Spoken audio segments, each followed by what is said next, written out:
말씀은 성경 제일 먼저 있는 창세기 3장 7절부터 13절까지 봉독합니다.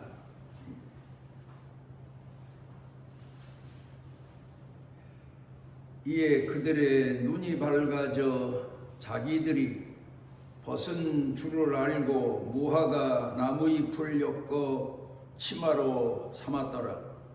그들이 그날 바람이 불 때 동산에 거니시는 여호와 하나님의 소리를 듣고 아담과 그의 아내가 여호와 하나님의 낯을 피하여 동산 나무 사이에 숨은지라. 여호와 하나님이 아담을 부르시며 그에게 이르시되 내가 어디에 있느냐? 이르되 내가 동산에서 하나님의 소리를 듣고 내가 벗었으므로 두려워하여 숨었나이다. 이르시되 누가 너의 벗었음을 내게 알렸느냐? 내가 내게 먹지 말라 명한 그 나무 열매를 내가 먹었느냐? 아담이 이르되 하나님이 주셔서 나와 함께 있게 하신 여자 그가 그 나무 열매를 내게 주므로 내가 먹었나이다. 여호와 하나님이 여자에게 이르시되 네가 어찌하여 이렇게 하였느냐? 여자가 이르되 뱀이 나를 꿰므로 내가 먹었나이다.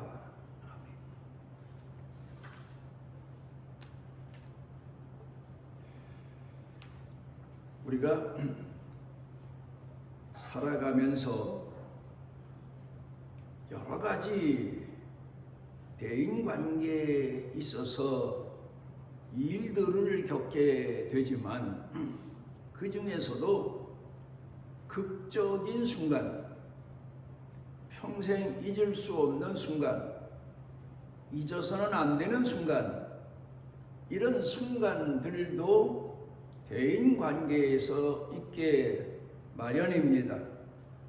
가까운 사람, 사랑하는 사람, 부모와 자식 간의 문제라고 하면 이런 극적인 순간들이 우리로 하여금 상대방의 깊은 사랑을 더 알게 하고 느끼게 하고 기억하게 하는 그런 일들이 있습니다.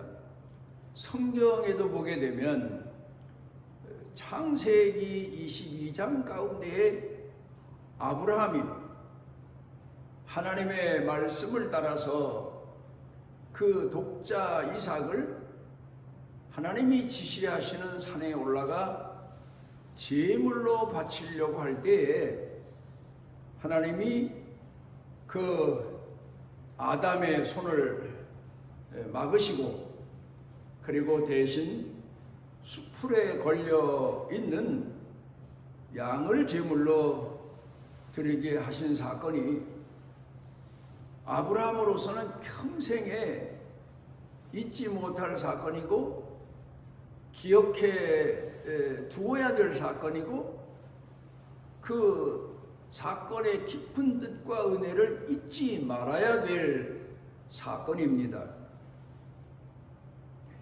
우리는 흔히 구약 성경을 가리켜서 신약의 그림자다 그렇게 말합니다마는 창세기 22장은 마태복음 27장, 마가복음 15장, 누가복음 23장, 요한복음 19장의 그림자의 사건, 마태복음 27장이나 마가복음 15장이나 누가복음 23장이나 요한복음 19장에는 하나님의 독생하신 아들 예수님이 이 땅에 오셔서 죄인들을 위해서 대신 십자가에 못 박혀 죄값을 치르시고 구원을 이루시는 그 내용이 담겨져 있습니다.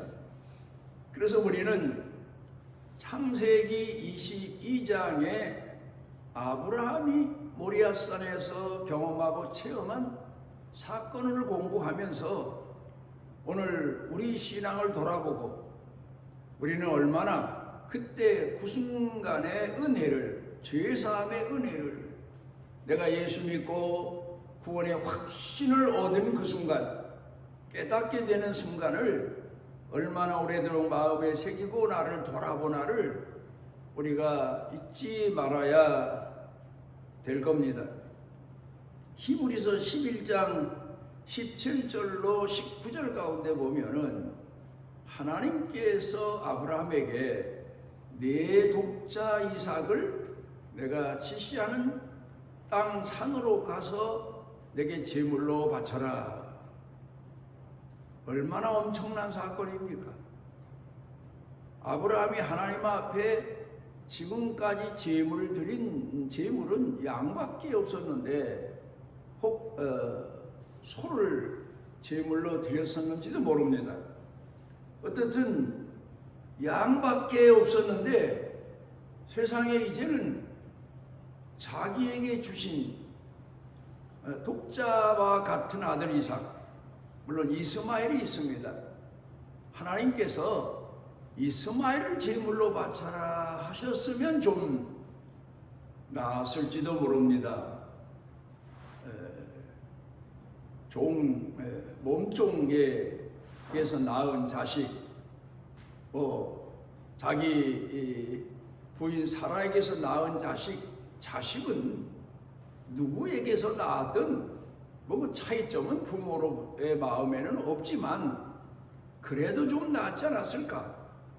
그런데 100세 얻은 아들을 제물로 바치라고 하십니다. 그때 아브라함은 예 하고 순종하는 마음을 갖긴 했지만 그 마음에 얼마나 크게 근심하고 아파하고 괴로워하고 갈등을 했을까? 그래도 이 점에 대해서 히브리서 11장에서는 아브라함이 그 아들 독자 이삭을 데리고 모리아산으로 올라가면서 이런 생각을 했지 않았을까에 생각할 만한 내용을 기록하고 있는데, 그 아브라함은 모리아산으로 아들을 데리고 올라가며 이 아들을 제물로 바칠지라도 하나님은 이 아들을 도로 살려서 내게 주실 줄로 믿는 그 믿음을 가졌다. 엄청난 믿음입니다. 그런데 어떻게 그런 믿음을 가졌을까? 아들을 제물로 바치라고 할 때 아브라함이 얼마나 당황스러웠겠습니까? 그러면서 생각을 해봅니다. 아니, 하나님이 이방의 왕들이나 이방의 우상을 숭배하는 사람들은 자식들을 제물로 바치기도 합니다. 그런데 하나님이 아들을 제물로 바치라고 하시더니, 지금까지 우리 조상들은 양 제물만 드렸는데, 그런데 아마 그때 이런 생각을 하지 않았을까? 제 추측입니다. 자기 아내 사라의 태가 다 말라서 여인으로서는 아이를 가질 수 없게 됐는데 하나님의 아들을 약속하십니다. 아브라함도 그 아내 사라도 그 말씀을 처음에는 확실히 믿지를 못했습니다. 그런데 하나님 말씀을 듣고 만나고 하면서 확신을 갖는 믿음으로 자라지 않았을까? 그래서 아마 아브라함은 모리아산으로 향하면서 마른 태 여성에게 아들을 잉태하여 낳게 하신 하나님이신데 죽은 자도 살리시는 하나님이 아니시겠나? 그 믿음을 갖지 않았을까? 자기 경험상 자기가 지금까지 지내온 일들을 돌아보며 그런 믿음을 갖지 않았을까? 그리고 올라가지 않았을까? 그리 생각합니다마는, 그런데 우리는 성경을 읽으면서 성경은 모든 사건의 중심 얘기, 어떤 때에는 결말의 얘기만 간략하게 기록되어 있는 경우가 많습니다. 이때에 하나님으로부터 독자 이삭을 제물로 바쳐라 하시는 말씀을 듣고 고민하고 갈등하고 괴로워했던 그런 아브라함의 믿음을 돌이켜 생각을 제 나름대로 해봅니다. 우리는 아브라함 하면 믿음의 조상 아브라함, 물론 그의 믿음은 우리가 존경하고 본받고 그 뒤를 따라야 될 믿음이지만 그도 처음에 하나님 앞에 부름받았을 때의 믿음은 그렇게 큰 믿음이 못됐습니다. 아주 작은 믿음에 불과했고 휘청거릴 때도 있고 낙심할 때도 있고 자기 자신의 책임을 회피할 때도 있고 주저하고 망설일 때도 있고, 그게 바로 마치 어린아이가 성년이 되기까지 성장 과정을 거치는 것처럼 우리도 예수 믿는 사람들도 내적인 사람이, 그리고 믿음이 아주 어린 겨자씨알 만한 믿음 같은 믿음이 차츰차츰 자라서 나중에는 큰 믿음의 사람으로 하나님 앞에 서고 사람 앞에 교회 앞에 쓰여질 때가 있는 것을 우리가 압니다. 그래 여기 보게 되면 아브라함은 그 하나님께서 말씀하신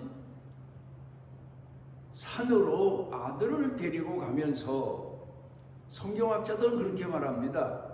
아브라함이 살던 곳에서 하나님이 지시하셔서 내 아들 독자를 내게 제물로 바쳐라 그렇게 말씀하신 곳까지 하루길이면 갈 수 있다고 합니다. 그런데 성경학자들은 성경을 연구하면서 깨닫고 발견한 것이 사흘길이나 갔다는 겁니다. 하루에 갈 수 있는 길을 사흘 갔다는 것은 아브라함이 그만큼 가긴 가지만 가다 서고 가다 주저앉고 가다 서고 그러면서 그 십자가를 지고 골고다로 올라가시던 예수님이 쓰러지고 주저앉고 그러면서 가신 것처럼 바로 아브라함의 믿음도 그런 과정을 거치면서 끝내 순종은 했지만 그 과정이 힘들고 어려웠지 않았을까? 우리도 하나님 앞에서 내가 하나님으로부터 내게 지시하시는 순종의 이의를 깨닫게 되거나 만나게 되거나 지시받거나 알게 되었을 때에 어떤 때에는 아멘 하고 순종할 때도 있지만 어떤 때는 망설일 때도 있고 주저할 때도 있고, 어떤 때 왜 그렇지 않습니까? 부모가 자녀들에게 심부름을 시킬 때에 어떤 때에는 네 하고 순종할 때도 있지만 어떤 때에는 네 하는 대답을 속히 하지 못할 그런 때도 있습니다. 마태복음 21장 가운데 보면 예수님이 두 아들의 비유를 드십니다. 오늘 포도원에 가서 일해라 했더니 큰아들은 네 가겠습니다. 당장 그 자리에서 답변했는데 생각을 해보니까 자기 다른 일들이 많고 아버지 포도원에 가고 싶은 마음이 없는지 어쨌든 결국은 가지를 못했습니다. 그런데 둘째 아들은 못 갑니다. 나는 포도원에 가서 일 못합니다. 힘들어서 못한다고 했는지 자기가 딴 일이 있어서 못한다고 했는지, 그러나 생각해 보니까 아버지 말씀에 순종하는 게 최우선인 것 같아서 자기 모든 일을 다 팽개치고 아버지께서 원하시는 포도원에 가서 일했다. 그렇게 말씀하시는 것처럼 우리가 믿음 생활하지만 성경에 보면 우리가 순종해야 될 말씀이 수도 없이 많지 않습니까? 어떤 거는 경제적인 문제고, 어떤 거는 도덕적인 문제고, 어떤 거는 봉사와 헌신의 문제고, 충성의 문제고, 내 희생의 문제고, 양보의 문제고, 용서의 문제고, 이런 문제들이 얼마나 많습니까? 그때 우리는 그 말씀 앞에서 망설일 때가 참 많습니다. 주저할 때가 많습니다.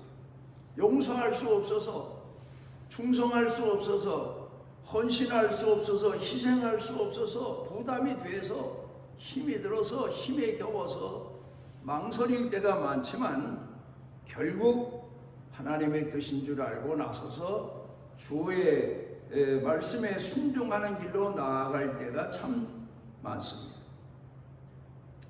그런가 하면은 성경 가운데 보면은 베드로 하면은 예수님의 수제자입니다. 그런데 그 수제자인 베드로도 처음 신앙은 때로는 다른 사람들보다 먼저 나서기도 하고 대답도 시원시원하게 먼저 했지만 결국 예수님이 십자가에 못 박혀 돌아가실 때에 예수님을 3번이나 부인합니다. 잡혀서 자기도 죽을까봐 겁이 나서 말입니다.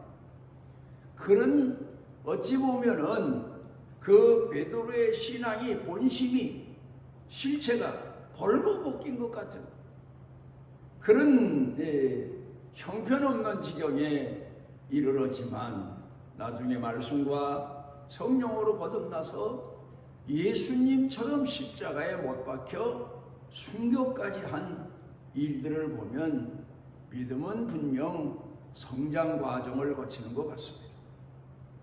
그런가 하면은 구약 성경 요나서를 보게 되면 아예 하나님께서 내게 원하시는 뜻이 내 마음에 맞질 않아서 도망을 가다가 하나님이 그 길을 막으셔서 고기 뱃속에 가서 갖가지 고통과 아픔을 겪으면서 비로소 회개하기 시작했고 고기가 사흘 만에 바닷가에 니느웨 성 근처 바닷가에 토해내므로 그가 정신을 차리고는 니느웨 성에 가서 복음을 전합니다만 그리고 나서도 그게 자기 마음에 맞지 않은 일이라서 불평하고 투덜대고 원망하는 내용이 요나서 가운데 나옵니다.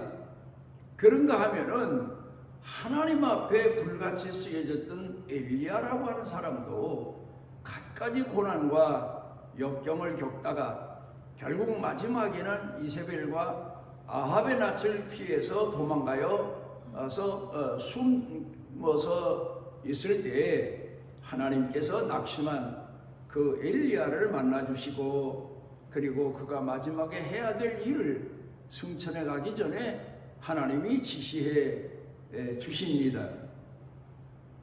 그런데 이런 일들을 놓고 보게 되면 우리가 오늘을 살면서 우리 믿음이 얼마나 자라가고 있나. 어떤 때에는 내 믿음이 점점 주저앉고 병들고 있지 않나. 그런 생각하고 회개하고 통회하고 자복할 때도 참 많습니다.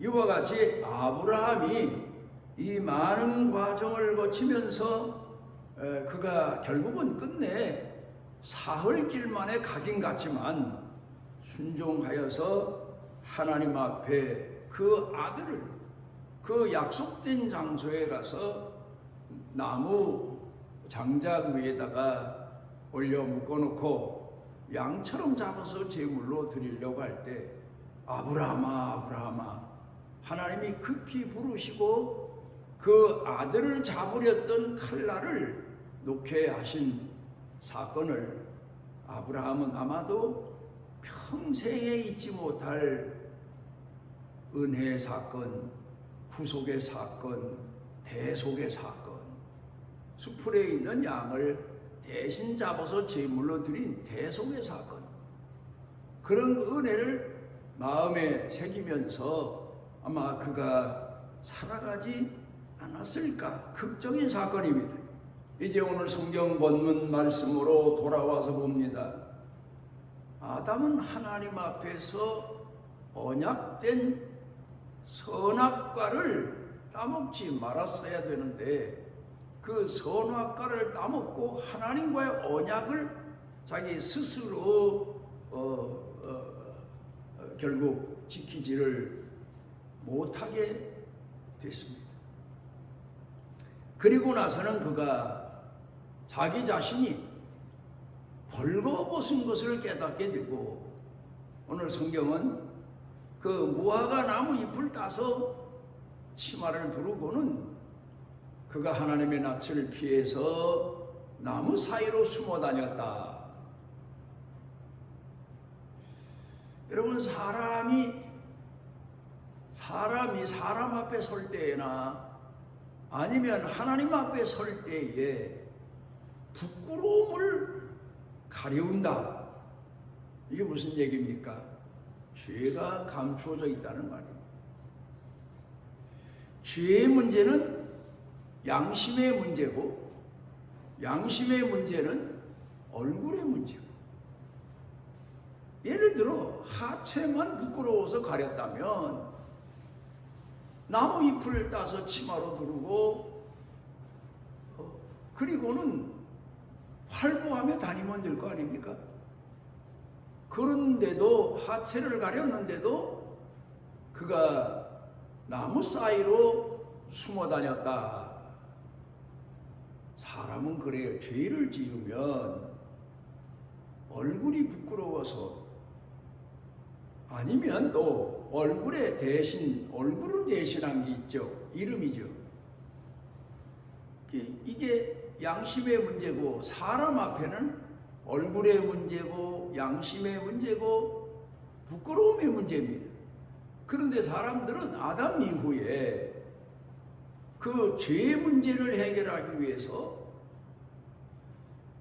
하나님께서 입혀주신 가죽옷, 양의 가죽옷, 그 의미를 기억하고 하나님이 원하시는 뜻대로 순종하는 신앙을 갖고 믿음을 가져야 되는데, 사람들은 자기의 무지의 부끄러움을 가리기 위해서 공부를 하고 학력을 쌓고 그러지 않습니까? 경력을 쌓고 뭐 스펙을 쌓고 뭐 그런 얘기를 해요. 어쨌든 그래서 사람은 자기 얼굴을 사람들 앞에서 자기가 뭐 이만큼 공부했다, 이런 지위를 누린다, 난 이렇게 양심적인 사람이다, 도덕으로 자기 얼굴을 가리우고 양심을 가리우고 자기 부끄러움을 가리우고 스펙으로 경력으로 자기 자신을 가리우려고 하지만, 그 자신 양심이 아는 게 하나 있습니다. 그게 뭔가 하면 죄입니다. 자기가 죄인이라는 사실을 알고 있습니다. 그 죄의 문제를 예수님께서, 하나님께서 바로 해결해 주시러 오신 겁니다. 양의 가죽옷을 가지고 나무 잎으로 치마를 두르고 나무 사이로 숨어 다니고 부끄러워서 대낮에 얼굴 들고 나오지 못하는 아담과 하와를 구원하시기 위해서 하나님이 가죽옷을 지어다 입히십니다. 그 가죽옷을 지어 입히시기 위해서 양이 희생됐고, 그 양의 가죽옷을 하나님이 아담과 하와에게 입히셨다. 성경학자들의 증언입니다.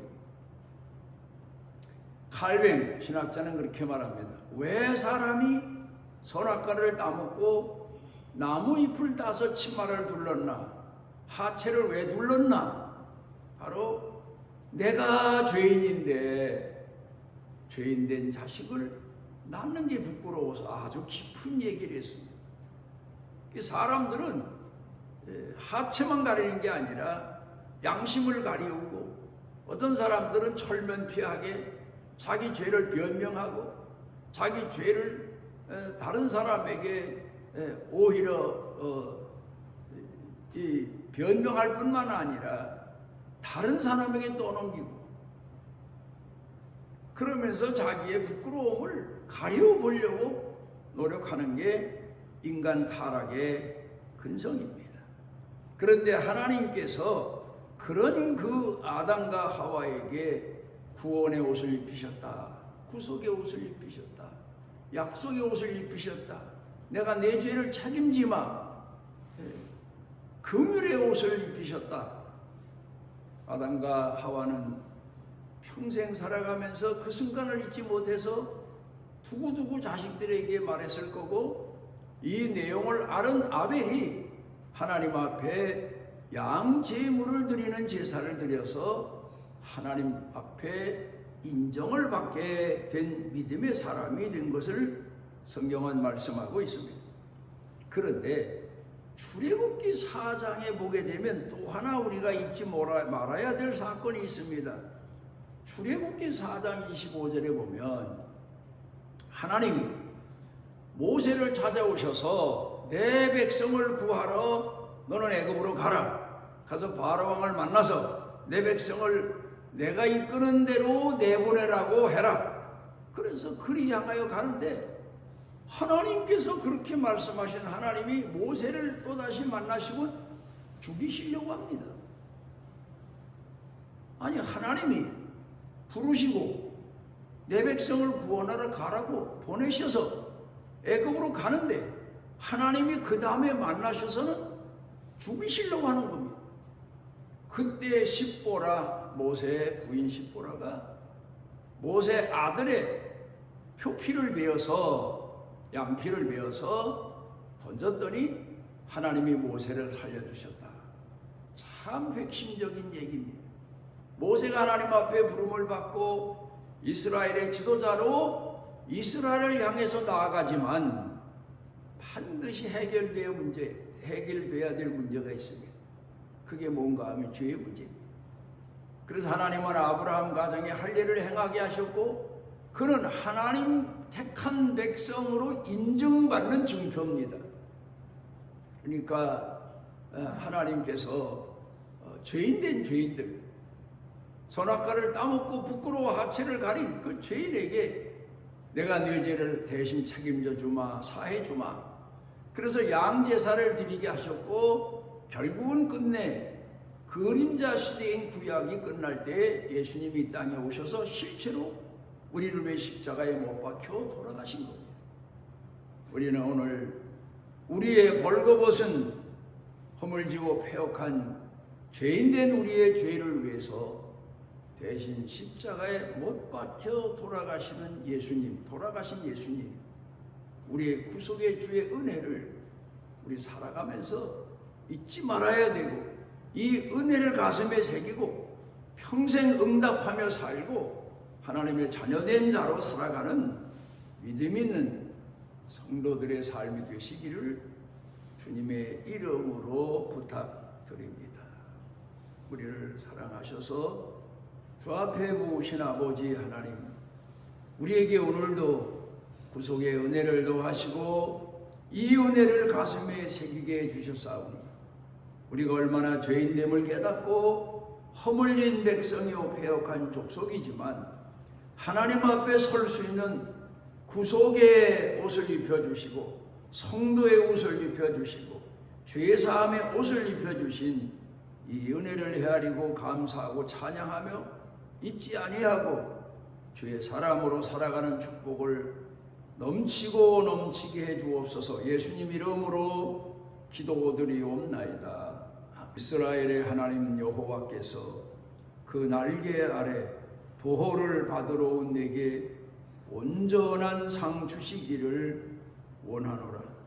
우리의 부끄러운 죄를 위하여 대신 십자가에 못 박혀 죽으시고 우리를 구원해 내셨을 뿐만 아니라 우리의 선한 목자가 되셔서 평생 우리의 믿음을 이끌어 양육하시는 우리 주 예수 그리스도의 무한하신 은혜와 우리를 만세전에 선택하시고 우리를 그 죄가 태산 같고 우주 같아도 버리지 아니하시고 품에 품으시고 사랑하시는 아버지 하나님의 만극하신 사랑과 속에 내재하셔서 깨우쳐 주시고 일으켜 주시고 또 신앙의 눈이 밝아져 하나님의 선하신 뜻을 발견하고 깨닫고 따르게 하시는 성령님의 능력의 은총이 사랑하는 자녀들 머리 위에 영육간에 사는 생활 중에 일터 경영 자녀 자손들 중에 넘치고 넘치도록 함께 하시기를 축원하옵나이다.